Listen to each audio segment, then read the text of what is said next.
J.D. Vance was born and raised in Ohio. But his heart is here, one state to the south, Kentucky. Now, when I proposed to my wife, I said, honey, I come with $120,000 worth of law school debt and a cemetery plot on a mountainside in eastern Kentucky. Go up here a couple of miles and turn on to Kentucky Highway 540. Grandmother Bonnie Blanton Vance. Vance's grandmother was known to Breathitt County Sheriff John Holland and others as Mama, the woman who pretty much raised Vance. He always came down here with Mama, and she would bring him to the mountains to let him see what mountain life was, and he evidently liked it. It's just a tight-knit place. Jane Munson Hogg lives in a Jackson, Kentucky log cabin from the 1700s. There's just something about these mountains that call you. It's like, I left, and I couldn't wait to get back. This is Appalachia, or pronounced Appalachia if your kin live here, known for its natural beauty, its hollers, and its struggles. Jackson is the poorest county in Kentucky, where 1 out of every 3 residents live below the poverty line. It's here that Vance says he was shaped as a man who would become a best-selling author, senator, and vice presidential nominee. I promise you this, I will be a vice president who never forgets where he came from. Vance, as a kid, would stay here at his great-grandparents' home when he visited. A good little boy, brilliant little boy, and he was just bright-eyed and bushy-tailed, wasn't he? Stephanie Rose Miles used to babysit Vance. She reconnected with him a few years back.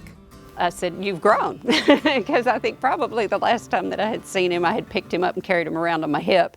Miles saw Vance on a book tour.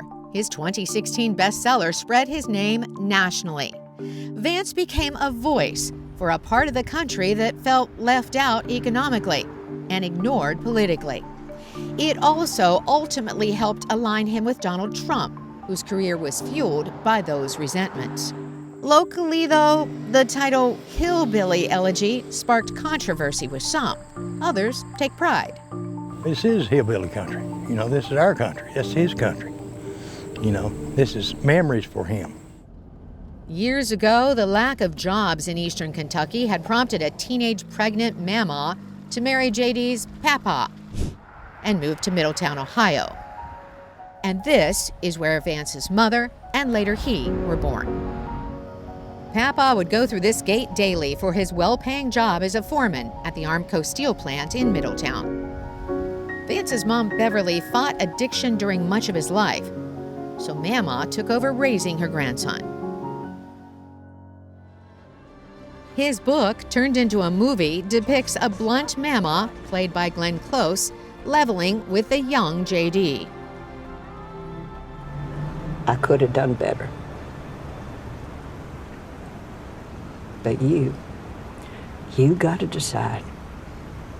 You want to be somebody or not? Mama was strict, and she cursed a lot. Vance says when she died, they found 19 loaded handguns in this house. Being where they're from, Grandma and Grandpa, it's about protecting your family no matter what.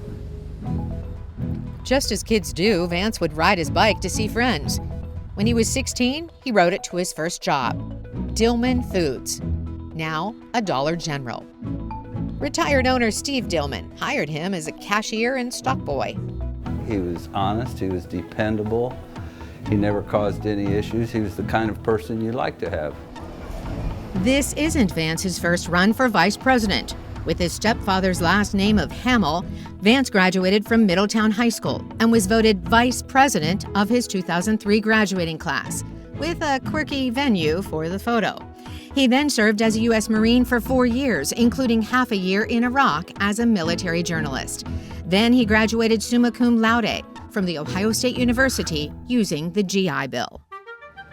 Vance entered Yale Law School as J.D. Hamill, but graduated as J.D. Vance, honoring his late mama by taking her last name. Vance and his conservative beliefs arrived on this liberal campus, where he clicked with fellow law student Usha Chilakuri, his future wife. One of his best college buddies, James Eimers, says the first-generation Indian American was driven. I think she was able to channel some of that to JD, really kind of help him decide what he wanted to do and help, kind of shape his future path in general from law school. Vance worked as a venture capitalist for billionaire Peter Thiel, who contributes heavily to right-wing candidates. In 2022, the boy from Ohio who loves Kentucky won a U.S. Senate seat in Ohio. And I will never forget the great people of Ohio. Thank you for this honor to serve you. Former President Donald Trump had campaigned for him, as did Donald Trump Jr., I'm happy to have Don Jr. here, happy to have the president's support. who reportedly convinced his father to trust another man who had a beard. J.D. Vance to be the next Vice President of the United States. Trump chose Vance as his running mate during the Republican National Convention. Vance got off to a rough start Thank you. when some of his past comments were revealed, including his harsh words about the former president to Charlie Rose in 2016. I'm a never Trump guy. I never liked him. Vance also posted on a now-deleted Twitter account as, quote, "Trump makes people I care about afraid, immigrants, Muslims, etc. Because of this, I find him reprehensible." Now Vance's policies as the nominee reflect Trump's. And when asked, did the former president lose the 2020 election? No. I think there are serious problems in 2020. So did Donald Trump lose the election? Not by the words that I would use. Vance is an articulate, uncompromising defender of Trump, going fearlessly to promote him in tough media interviews. He is hawkish on China and East Asia, opposes military aid to Ukraine, and Ma'am. Could you tell me how you handled it? in answer to my question on the Israel-Hamas conflict, Kamala Harris, on the one hand, says that she really cares about civilian casualties and really wants the war to end, and yet she refuses to give Israel the weapons that allow them to minimize civilian casualties and bring the war to a close end. Vance's hometown of Middletown is largely Trump country. 3 out of 5 voted to elect him in 2020. But will Vance bring more? I'm very proud of what he's accomplished, and to be a part of that makes me really feel good inside. This is a man that has come from McKinley Street, and now he could potentially be the Vice President of the United States. There are those who won't be voting for him. Back then, I would have considered him a little more centrist, a little maybe leaning the opposite direction. I would have considered him a little bit, nothing like what he is now. If elected, Vance at age 40 would be the 3rd youngest vice president in history.